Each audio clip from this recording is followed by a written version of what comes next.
Ikaw at ako. Ikaw at ako ay ginawa ni Bathala na siyang lumikha. Ang unang butil na tinanim sa lamanan ng pagmamahalan. At ang pag-ibig ay siyang lakas at makapangyarihan sa bawat nilalang ng sanlibutan. Gusto kong liparin ang tanglaw ng liwanag ng buwan. Gusto kong sakyan ang mga alon ng karagatan.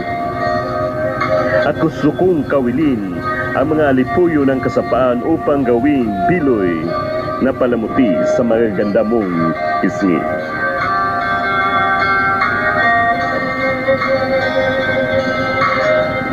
Kung ako ay maging isang ibon, liliparin ko ang kataas-taasang kalangitan.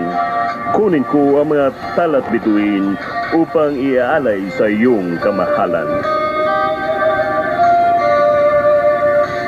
Hindi ko na sanang gisingin pa ang tulong kong nakaraan sapagkat ito ang dahil pang magalaw ang puso kong sugatan. At hindi ko sadyang alalahanin ka, ngunit ikaw ay makapangyarihan sapagkat maging sa aking pagtulog. Ikaw ay naghahari sa aking panaginip.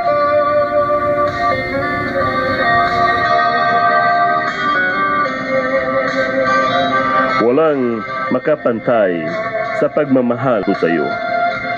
Sa iyo lamang ibigay na puno ng pag-aalay.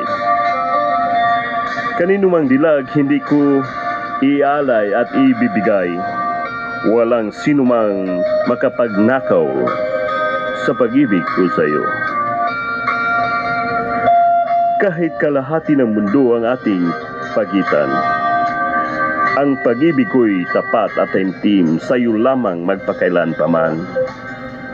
Hindi masusukat at mananatili hanggang sa walang hangganan.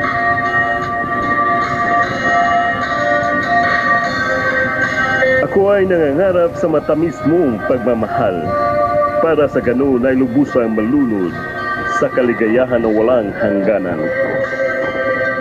Kahit pa ang mambagis nga bagyo sa kapalaran hindi makapaghiwalay sa ating dalawang pusong nagmamahalan, sapagkat nasusulat na sa kasaysayan na walang hangganan magpakailan paman.